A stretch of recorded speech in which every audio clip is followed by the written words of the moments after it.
व्यक्त किया है, बहुत दुख व्यक्त किया है जिस प्रकार से आर्थिक दृष्टिकोण से, सामाजिक दृष्टिकोण से, हर प्रकार से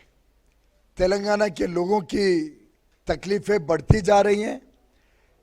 तेलंगाना बना था जब भारतीय जनता पार्टी ने संघर्ष किया, वर्षों वर्षों तक तेलंगाना के युवा शक्ति ने तेलंगाना के लिए सुप्रीम सैक्रिफाइस भी दी, अपनी जान का बलिदान दिया। बड़े संघर्ष के बाद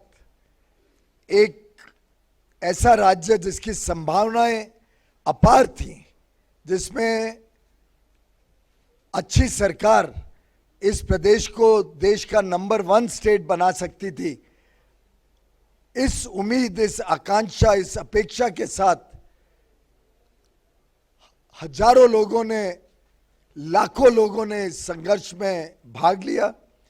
लेकिन जिस प्रकार से गत 8 वर्षों में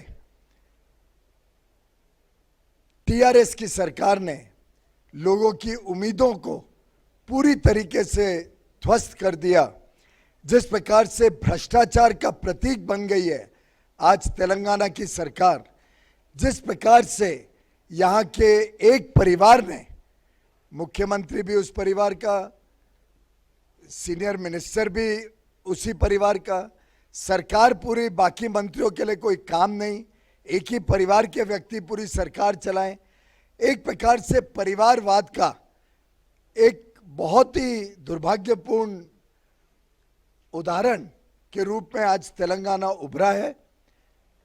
मैं समझता हूं कि तेलंगाना का हर वर्ग, चाहे वो किसान हो, चाहे वो दलित हो, चाहे वो शोषित, वंचित, पीड़ित हो,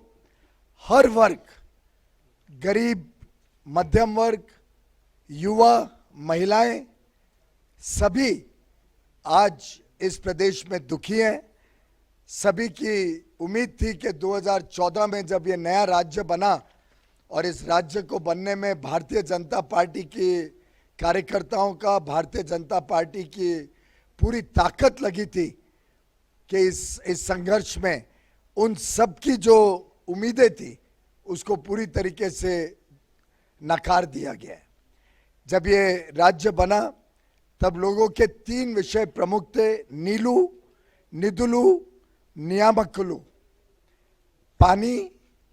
पर्याप्त मात्रा में निवेश और जो रोजगार के साधन, खासतौर पे सरकारी रोजगार के कई सारे यहाँ पे वैकेंसीज की समस्या थी, इस सब को पूरा करने के आश्वासन से ये सरकार को जनता ने अपना वोट दिया। मैं समझता हूं जो सरकार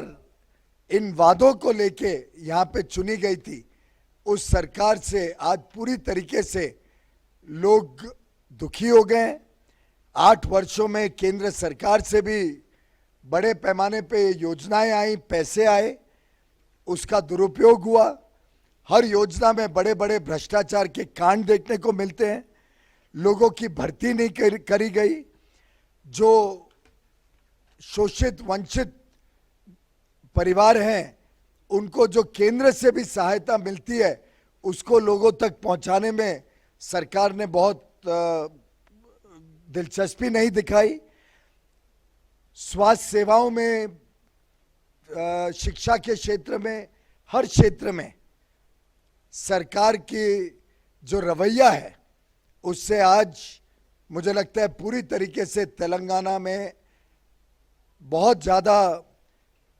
अशांति है। जो इरिगेशन के प्रोजेक्ट्स हैं, जिसमें खासतौर पे कालेश्वरम प्रोजेक्ट था, उसमें 40,000 से बढ़ के 1,30,000 करोड़ प्रोजेक्ट कॉस्ट कर दिया गया। मैं समझता हूँ ये अपने आप में एक यूनिक उदाहरण है इस देश में कि कोई प्रोजेक्ट 40,000 करोड़ से बढ़ के 1.25 लाख करोड़ से बढ़ जाए और उसके बावजूद वो काम भी नहीं पूरा हुआ। और उसके साथ साथ जो बाकी प्रोजेक्ट्स थे, चाहे पलामूर रंगारेड्डी प्रोजेक्ट था जिससे 18 लाख एकड़ का सिंचाई की योजना थी, या नितमपाडू निंदी का प्रोजेक्ट था, इन सब की भी अवमानना करी गई है। मैं समझता हूं जो गत दिनों में चुनाव के परिणाम आए हैं, खास तौर पे हैदराबाद के जो म्युनिसिपल कॉरपोरेशन का चुनाव रहा, जिसमें भारतीय जनता पार्टी का बहुत ही अच्छा प्रदर्शन रहा। इसी के साथ साथ जो बाई इलेक्शन दुबक्का का हुआ अक्टूबर नवंबर 2020 में, और एक प्रकार से वो कॉन्स्टिट्यूएंसी अगर हम देखें तो एक तरफ मुख्यमंत्री की एरिया है, दूसरी तरफ उनके रिश्तेदार का कॉन्स्टिट्यूएंसी है, दोनों के बीच में दुबक्का पड़ता है। उसको भी बीजेपी ने बड़े अच्छे मार्जिन से जीता। इसी के साथ साथ जो हाल में हजूराबाद का बाई इलेक्शन हुआ, उसमें भी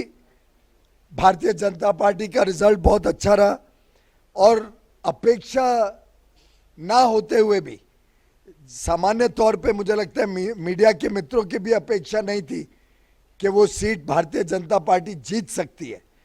पूरी सरकार की, राज्य सरकार की ताकत लगी भाजपा को हराने के लिए, फिर भी बहुत अच्छी तरीके से भाजपा जीती। मैं समझता हूं 2019 के चुनाव से ही टीआरएस का सिलसिला डगमगाने लगा है। 4 सांसद भाजपा के चुन के आए, और उसके बाद से एक के बाद एक जो भाजपा की विजय होती जा रही है, ये माननीय प्रधानमंत्री नरेंद्र मोदी जी के प्रति जो तेलंगाना की जनता का विश्वास है, जो प्यार है, जो उनके संवेदनशील नेतृत्व के प्रति पूरी तरीके से तेलंगाना की सरकार उनके साथ खड़ी हुई है, उसका एक प्रमाण है। आगे आने वाले दिनों में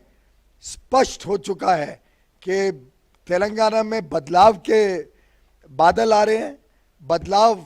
स्पष्ट और निश्चित होने वाला है, और भारतीय जनता पार्टी एक अच्छी, ईमानदार, संवेदनशील, जनता की आशाएं, अपेक्षाएं और उम्मीदों को पूरे करने वाली सरकार हमारे यहाँ के भारतीय जनता पार्टी के अध्यक्ष श्री बंडी संजय जी के नेतृत्व में, हमारे केंद्रीय मंत्री श्री किशन रेड्डी गारू के नेतृत्व में, और लाखों कार्यकर्ताओं के खून पसीने से, उनके पूरे मेहनत से अब भारतीय जनता पार्टी तेलंगाना की भ्रष्ट और परिवारवाद से घिरी हुई सरकार को खत्म करके भाजपा प्रधानमंत्री मोदी जी के नेतृत्व वाली, प्रधानमंत्री मोदी जी के नेतृत्व वाली केंद्र सरकार और राज्य सरकार मिलके डबल इंजन सरकारें तेलंगाना की जनता की सेवा करने के लिए तत्पर है। बहुत बहुत धन्यवाद। धन्यवाद आदरणीय पीयूष जी। हमारे बीच में